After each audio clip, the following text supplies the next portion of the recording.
제가 버지니아에서 있을 때 경험한 일입니다.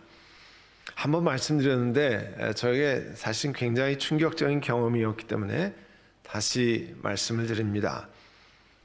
제가 뉴저지에서 신학교에서 공부할 때 같이 공부했던 선배 목사님이 계셨어요. 근데 저희 버지니아에 있는 저희 집에 놀러 오겠다고 연락이 왔습니다. 그래서 맨날 몇 시쯤 도착할 예정이라고 알려주셨습니다. 그때 뭐 핸드폰이 없던 시절이죠. 예정 시간이 넘었는데 도착을 안 하는 거예요. 웬일일까? 한참 기다렸는데 집에 벨이 울렸어요. 그래 나가 보니까 그 목사님이 나오시고 집 앞에 여러분 토잉카, 플랫베드 토잉카라고 할 차를 그냥 다 실어가지고 오는 그 차가 떡하니 멈춰 서 있었습니다. 그 목사님 부부도 그 토잉카에 타고 오신 거예요. 고속도로에서 차가 멈춰서 저희 집으로 자동차를 아주 멀지는 않아서 토잉을 해오셨다는 겁니다. 마침 며칠 동안 저희 집에 계실 예정이라 그 당시 제가 섬기는 교회 장로님이 그 정비업체를 운영하고 계셨거든요. 그 정비 공장으로 해서 그 토잉카를 아예 그곳으로 보내서 정비를 하도록 했습니다. 다 같이 유학생 시절이라 고장이 나도 좀 돈이 덜 드는 부분에서 고장이 났으면 좋겠다 이런 염려를 하고 있을 때였는데요. 다음 날 그 정비 공장 운영하시는 그 장로님이 전화를 주셨어요. 목사님, 그 차에 가솔린이 없어서 자동차가 섰습니다. 다른 데는 이상이 하나도 없습니다. 그 목사님 부부나 저희 부부 모두 정말 황당하긴 했지만 고장이 아니라 어쨌든 너무 기뻐했습니다. 여러분, 자동차에 가스만 없는 게 아니라 몇 년 전에는 브라질 프로축구팀 전 세기가 추락했는데 조사 결과 비행기 연료가 없어서 추락했다는 거예요. 믿겨지십니까? 가솔린이 없으면 아무리 좋은 차도 무용지물입니다. 그죠? 우리 영혼에 생명의 가솔린과 같은 하나님 말씀이 없으면 우리 영혼이 살아나지 않습니다. 아무리 많은 일을 맡아 해도 열매가 맺히지 않게 됩니다. 우리가 신앙생활하는 동안에 하나님 말씀이 우리 심령에 고갈이 되면 영적인 사람으로 제대로 살아갈 수 없습니다. 오늘 읽은 신명기에서 성경을 읽었잖아요. 이 구약의 5번째 책, 창세기, 출애굽기, 레위기, 민수기, 신명기 5번째 책인데요. 신명기라고 부릅니다. 영어로는 Deuteronomy, 한자로는 또 신자, 다시 신자를 써서 신명기 그렇게 부릅니다. 이 그릭 말로는 Deuteros, 둘째라는 것과 Nomos, 율법, 두 번째 율법이라 그런 뜻이에요. 시내산에서 하나님께서 모세를 통해서 이스라엘 백성에 율법을 주셨잖아요. 그 다음에 가나안 땅에 들어가기 전에 광야에서 태어난 새로운 세대에게 다시 말하고 또다시 적용할 것을 주신다 그런 뜻입니다. 여러분, 이집트에서 나와서 이스라엘 백성들이 광야를 행진하다가 가데스바네아에 이르렀습니다. 이 가데스바네아에서 12스파이 정탐꾼을 자기들이 가서 살 가나안 땅으로 보내잖아요. 그리고 그 가나안 땅에 대한 정보를 들었습니다. 그런데 그 가나안 땅에 관한 정보를 들을 때 그 사람들은 장대하고 우리는 꼭 그 사람들 앞에 메뚜기 같아서 이제 다 죽게 되었습니다. 이 얘기를 듣고 전부 부안해동해가지고 하나님을 신뢰하지 않았습니다. 하나님은 그곳에 가라고 했는데 우리는 다 죽게 됐으니까 못 가겠다고 그랬어요. 그 결과로 이집트에서 나온 제1세대가 다 죽을 때까지 38년이나 더 추가로 그 광야를 방황해야 했습니다. 여러분, 지도를 보시면요, 왼쪽에 고센 땅 그쪽에 살던 이집트 사람들이 저런 경로를 통해서 이 시내 반도의 가데스바네아까지 갑니다. 그리고 실제로 저 위에 점선이 있는데요, 그쪽이 제 지름길이에요. 광야길로 걸로 가면 보름 내에 갈 수 있는 길입니다. 보름 내에 갈 수 있는 길인데 40년을 저 땅에서 지냈어요. 그리고 이 가데스 바네아에서 이제 이 저런 경로를 거쳐서 사해 데드시를 오른쪽으로 돌아서 요단강 앞에를 모압 평야라고 그럽니다. 여기에서 이 신명기 다시 한번 이 말씀을 전한 것이 신명기입니다. 오늘 저 장소에서 그 사람들이 모세를 통해서 하나님 말씀을 듣고 있습니다. 그래서 그 신명기는 이스라엘 과거를 다 총정리하는, 그 앞에 있었던 과거를 정리하는 책이에요.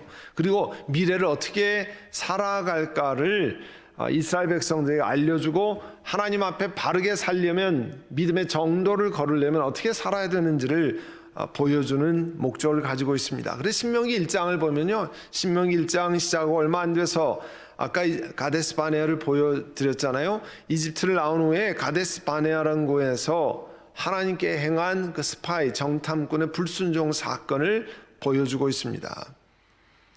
정탐을 했던 이스라엘 백성들이 왜 그 이후에 38년 추가로 다 합쳐서 40년을 광야에서 있게 되었는지, 왜 출애굽 First Generation 제1세대가 모두 사망할 수밖에 없었는지 그 이유를 보여주고 있습니다. 그리고 이런 불순종이 계속될 때는 제2세대도, 이 광야에서 태어난 세대도 이제 실패할 수밖에 없는 것임을 말씀하고 있습니다. 오늘 읽었던 8장 1절에 보시면, 당신들은, 오늘 내가, 이 모세가 얘기하는 거예요. 모세가, 내가 여러분들에게, 이스라엘 백성들에게 명하는 모든 명령을 잘 지키십시오. 그러면 당신들이 살아서 번성할 것이고, 주님께서 당신들 조상에게 약속하신 땅에 들어가서 그 땅을 차지할 것입니다. 그러니까 모세가 그 6장 1절에 보면, 당신들의 하나님이 당신들의 가르치라고 나에게 명하신 명령과 규례와 법도입니다. 모세가 먼저 하나님의 말씀을 받고 그 말씀을 잘 해석하고 적용해서 이제 8장 1절에 보면 이 백성들에게 전하는 겁니다. 그리고 오늘 신명기 8장 2절에 보시면, 당신들이 광야를 지나온 40년 동안 당신들의 하나님이 당신들을 어떻게 인도하시는지를 잘 기억하십시오. 그렇게 오랫동안 당신들을 광야에 머물게 하신 것은, 아까 지도 봤잖아요. 저 지중해 쪽으로 가면 뭐 10하루길이라고 얘기하고, 실제로 한 보름이면 충분히 갈 수 있는 그 길을 왜 40년이 걸렸느냐 하는 거죠. 그렇게 오랫동안 당신들을 광야에 머물게 하신 것은 당신들을 단련시키고 시험하셔서 당신들이 하나님의 계명을 지키는지 안 지키는지 당신들의 마음속을 알아보려고 하는 것이었습니다. 자, 이스라엘 백성들은 생각보다 엄청 오래 이 시내반도에 머물렀습니다. 출애굽기 13장 21절에 보면 하나님이 그들을 이렇게 인도하셨다고 그랬어요. 그들이 밤낮으로 행군할 수 있도록 낮에는 구름 기둥이 앞서가고, 또 그래서 길을 인도하고, 밤에는 깜깜하니까 불기둥으로 앞길을 비추어 주셨다 했어요. 낮에는 구름 기둥, 밤에는 불기둥이 그 백성 앞을 떠나지 않았다고 그랬습니다. 자, 하나님께서 구름 기둥, 불기둥으로 이렇게 인도하셨는데도 불구하고 그들은 가데스 바네아에서 하나님을 신뢰하지 않았습니다. 하나님이 약속의 땅, 가나안 땅에 들어가게 하신다는 걸, 그 말씀을 신뢰하지 않아서 결국 광야에서 총 40여 년을 지나야 했습니다. 그리고 오늘 2절 말씀 보면 단련시키고 시험하게 했다고 그러잖아요. 광야에서 이스라엘 백성들이 많은 환난을 경험했습니다. 마치 우리 인생에서 여러 가지 환난과 아픔을 경험하는 것처럼 그런 것들을 경험했습니다. 출애굽기 14장 10절에 보면 이집트에서 이스라엘 백성들이 나왔잖아요. 그런데 바로가 나가라고 이렇게 10가지 기적과 재앙을 체험하면서 다들 나가라고 그렇게 얘기한 다음에 또 마음이 바뀌어서 바로 군대를 보내 추격했습니다. 이스라엘 백성들이 고개를 들어서 보니까 이집트 사람이 추격해 오고 있었습니다. 이스라엘 사람들이 너무 두렵고 해서 하나님께 부르짖었다고 그랬어요. 부르짖는 게 아니라 모세를 원망했다고 그랬습니다. 아니 이집트에는 묘자리가 없어서, 참 기가 막힌 말이죠. 아니 이집트에 있는 묘자리가 없어서 우리 광야에다가 묘자리 삼으려고 넓은 데로 데리고 왔느냐, 컴플레인했습니다. 우리를 이집트에서 끌어내서, 아니 이런 일을 당하게 하다니 왜 우리를 이렇게 만드십니까? 하나님 모세에게 컴플레인했습니다. 이집트에 있을 때 당신이 우리에게 말하지 않았습니까? 광야에서 나가서 죽는 것보다 이집트 사람을 섬기는 것이 더 나으니 우리가 이집트 사람을 섬기게 그대로 좀 내버려 두라. 우리는 뭐 여기서 그냥 노예로 사는 게 좋다 뭐 이렇게 얘기했는데, 우리를 데리고 나오더니 묘자리가 없어서 이 넓은 광야에다, 사막에다 묘자리 만들려고 했습니까? 이렇게 막 항의를 했다는 거예요. 어려움을 겪었습니다. 왜냐하면 이집트 군대를 당해낼 수 없다는 걸 알았기 때문이죠. 그런 경험을 하고 홍해를 가르는 기적을 그들이, 하나님이 그렇게 가르치는 것을 체험했습니다. 그리고 그 홍해의 기적을 체험하고 계속 광야를 갈 때 출애굽기 15장 22절에 보면 이제 홍해에서 나와 수르 광야로 갔다고 그랬어요. 그들이 사흘 동안 걸어서 이 광야로 갔는데요, 물을 찾지 못했습니다. 이 광야가 윌더니스라고 이렇게 영어로 표현되어 있는데요, 데저트, 사막이랑은 좀 다르고, 이 모래만 있는 것이 아니라 윌더니스에 가면 뭐 조그만 풀들이 좀 있긴 하는데 아주 황량하고 산은 빨갛고 뭐 그런 곳이 이 윌더니스, 광야입니다. 그런 곳을 사흘 동안 걸어갔는데 물이 없었다고 그랬어요. 그리고 얼마나 힘들었겠어요. 그런데 가면 지금 사실은 반나절만 물을 안 먹어도 뭐 목이 타고 힘든데 3일 길을 걸어서 그렇게 갔는데 물이 없었습니다. 뭐 정말 괴로운 정도가 아니라 뭐 다 죽게 생겼죠. 물이 없어서. 그런데 마라에 이르렀는데 물을 발견했어요. 그런데 그 물을 써서 먹을 수가 없는 물이었습니다. 그래서 쓰다고 해서 마라라는 이름을 붙였습니다. 이스라엘 백성이 컴플레인했잖아요. 우리가 뭘 마신단 말입니까? 먹을 물도 없어서 죽으란 말입니까? 뭐 이렇게 어려움을 호소했습니다. 하나님이 그 물을 달게 다시 마실 수 있는 물로 만드셨잖아요. 그뿐이 아닙니다. 출애굽기 16장에 보면 이스라엘 온 회중이 광야에서 또다시 모세와 아론을 향해서 원망했습니다. 우리가 이집트 땅에서 노예로 있었지만 고기 까마 옆에서는 배불리 밥을 먹을 수 있었는데, 이제 하나님을 경배하자고 해서 우리를 끌고 나와서 이제 다 굶어 죽게 만든다고 했습니다. 먹을 것이 없으니까. 이들이 농사 지을 수도 없고 뭐 자기들이 어떻게 이 많은 백성들이 먹을 수 없는 다 굶어 죽게 만들었다고 그랬어요. 하나님께서 모세에게 그때 말씀했습니다. 너희에게 먹을 것을 하늘에서 빛처럼 내려줄 테니까 백성들이 날마다 나가서 그날 먹을 만큼 거두어 드리게 해서 백성들이 내 지시를, 하나님 말씀을 따르는지 따르지 않는지 시험해 보겠다 했어요. 그리고 엿새째 거두는 것은 먹을 것을 준비하면 2배로 거두게 해서 7일째 안식할 수 있도록 그렇게 하겠다 했습니다. 그 배고픈 것 하나님이 해결하셨습니다. 자기들의 방법이 아니라 하나님의 방법으로. 하늘에서 만나를 무슨 제대로 사람이 만들어서 합니까? 또 고기가 먹고 싶다 그럴 때 바람을 불어서 메추라기 떼를 떨어뜨려서 먹게 하셨다고 그랬어요. 아까 마라 쓴물을 이야기했는데, 또 이스라엘 백성들이 하나님의 명령대로 진을 옮기면서 이동을 했습니다. 근데 르비딤이라는 곳에 진을 쳤습니다. 지금 보면 시내산에서 한 자동차로 버스로 한 2시간 정도 떨어지는 것을 르비딤이라고 하는데요. 거기에 도착했는데 마실 물이 역시 없었어요. 그리고 모세에게 계속해서 대들었습니다.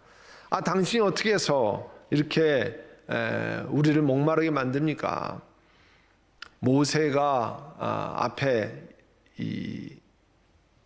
달려들고 그렇게 했어요. 몹시 목이 말라서 모세를 원망했다고 그랬습니다. 왜 이집트에서 우리를 데려왔습니까? 우리와 우리 자식들과 우리의 집짐승들을 전부 목마르게 해서 죽일 작정입니까? 대들었습니다.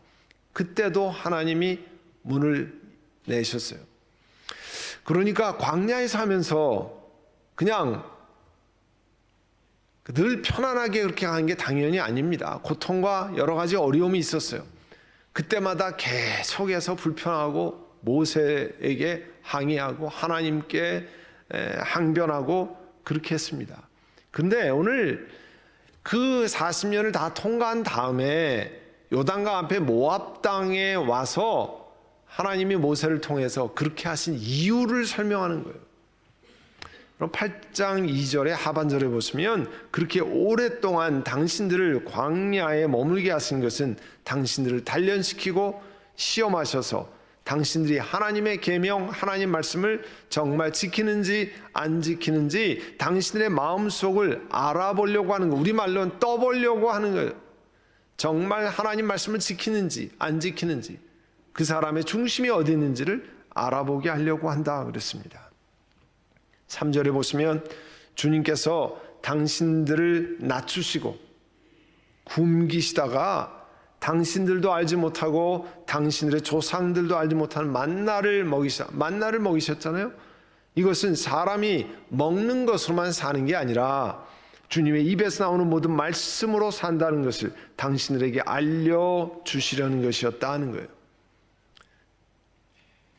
물론 사람이 먹는 거, 만나도 먹는 거죠.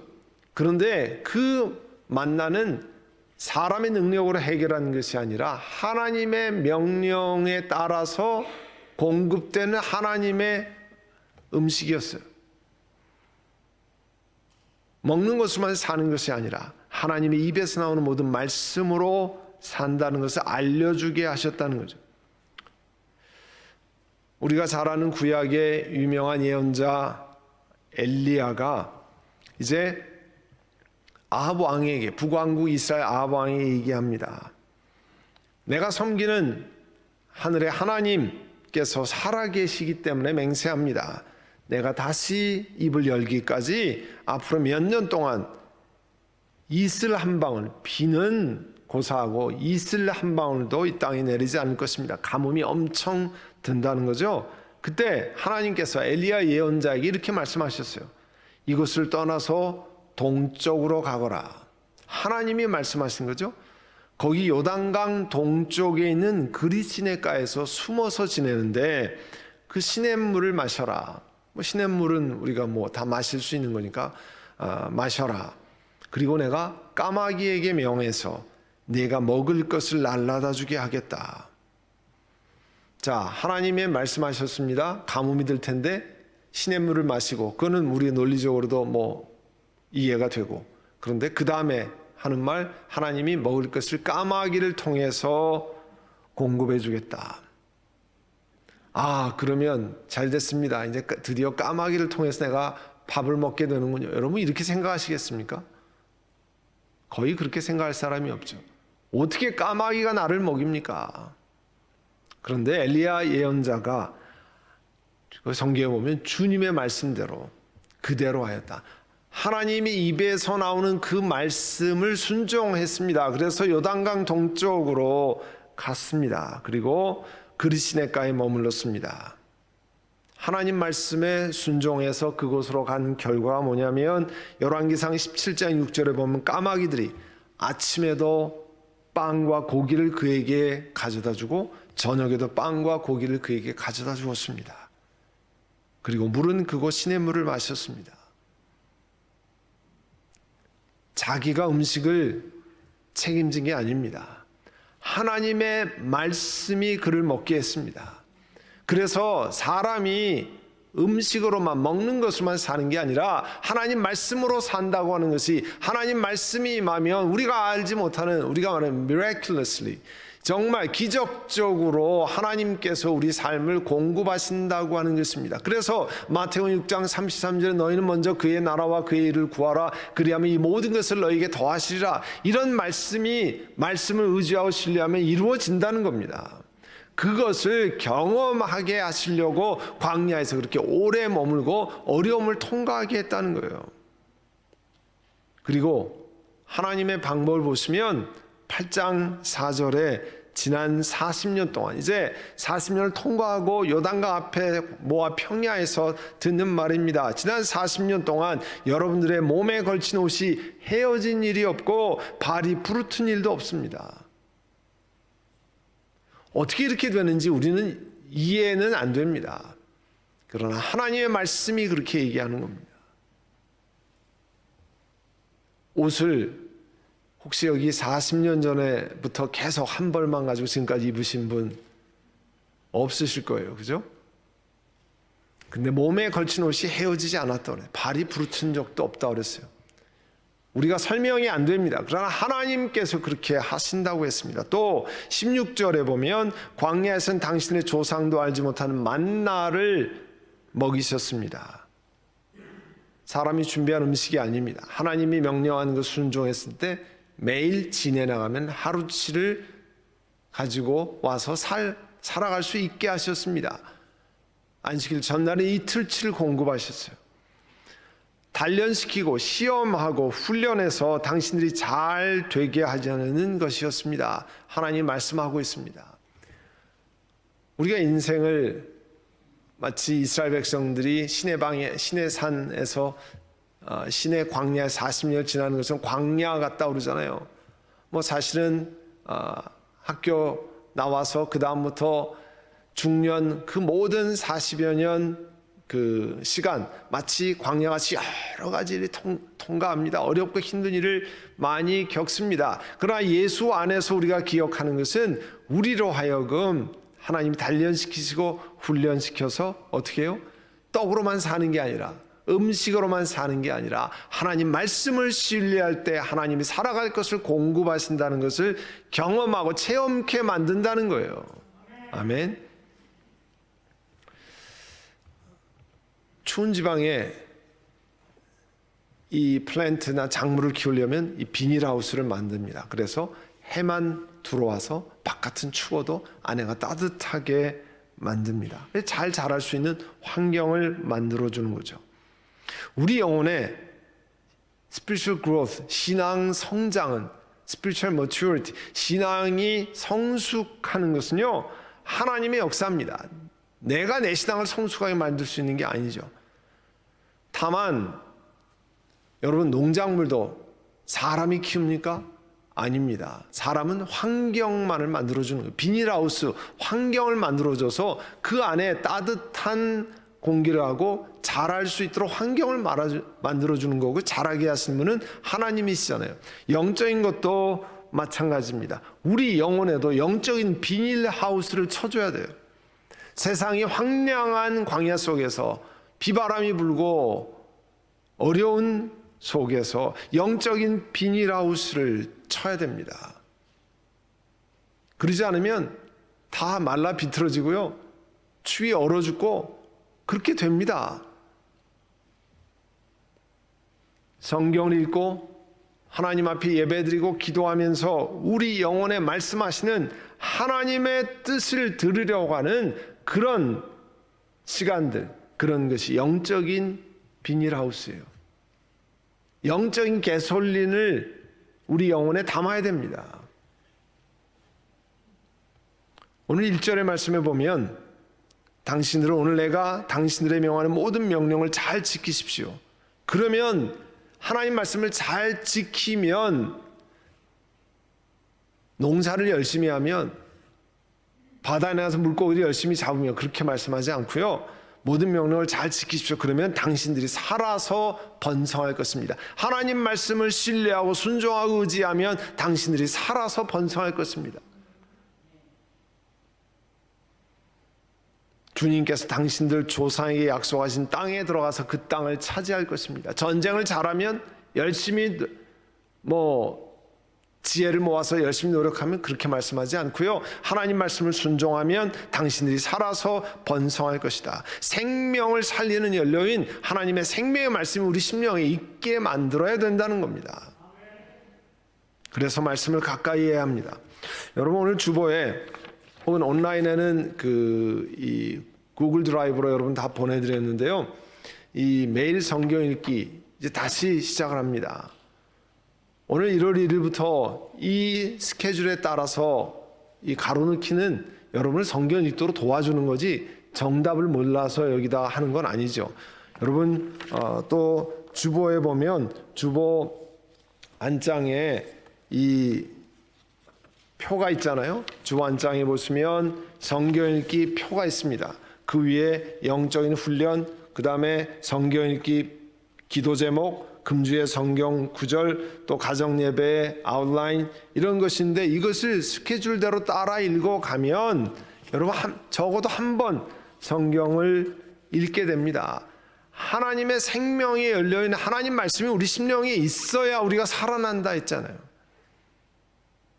그래서 이것을 성경 읽는데 도움을 주기 위해서 가로를 넣고 가로 채우기를 하고 그 다음에 교회에 오셔서 이걸 집어 넣으시면 그렇게 차곡차곡 쌓이면 그리고 내가 성경을 읽었는가 여기에다가 체크하고 또 내가 기도하는 시간을 가졌는가 체크해보고 이거 체크 안 하면요 가끔씩 한 번 해도 내가 꽤 하는 것 같이 생각이 들어요.